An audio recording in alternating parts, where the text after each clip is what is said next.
Hi, my name is Mohit Kalra and I'm from Cambium Networks. Today in this video, I will be talking about the cnPilot e600 Wi-Fi access point, which is an indoor, high-powered gigabit speed product. As part of this video, I will be covering the e600 out-of-the-box components, different parts of this access point, installation accessories, and how to power on this device. Let's take a look. First, let's begin by looking at what comes as part of this e600 box. This box comes with the quick start guide, the e600 access point itself, the ceiling mounting kit, which includes the one ceiling mounting plate and one ceiling mounting bracket. Also, it comes with 4 Phillips screws, 1 rubber foot, and 1 gigabit PoE injector and a power cord.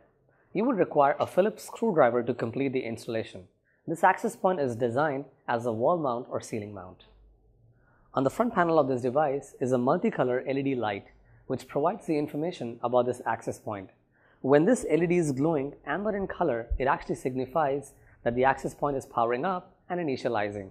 When this LED turns green in color, it actually signifies that the access point is in service and is working in a standalone mode, and it is not communicating with our cnMaestro cloud controller.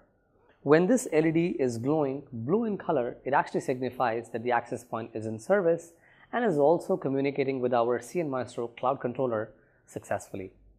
The reset button is located on the bottom of this particular device, which is available here, and can be pressed very quickly to restart the unit, or be held down for about 12 seconds to do the factory defaults on this particular access point. You may actually have to remove these bottom view to reach out to this reset button, which can be done very easily by gently sliding these covers up and out, like this.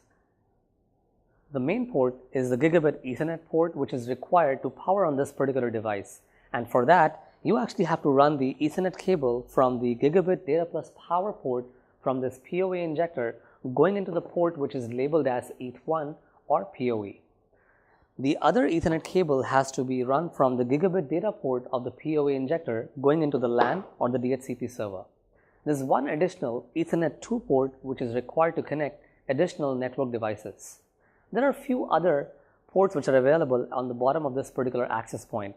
The first is the 12-volt DC power connector which is available on this access point, and a USB connector which is available, also a Kensington slot to deter theft.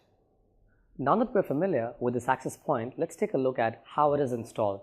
For this video, we're going to focus on the ceiling mounting. However, this access point can also be installed as a wall mount. Please refer to the quick start guide for additional mounting options. The first step requires you to make a hole in the ceiling tile to allow this Ethernet cable to pass through this tile.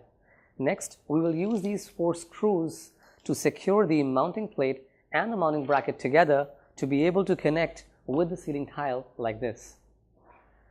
After that, what is required is to feed the Ethernet cable through the hole of this particular ceiling tile going into the data plus power port of this adapter. Furthermore, what is required is to connect the Ethernet cable with the ETH1 port of this access point to provide the connectivity. Furthermore, what is actually required is to align these 2 slots of this access point with these 4 slots of this mounting bracket to connect it firmly by pushing it down. You will hear a snap when this mounting bracket gets connected properly with this access point.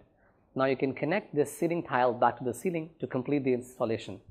Of course, this can be done using a variety of ceiling materials. I hope this has been informative for you, and I'd like to thank you for watching.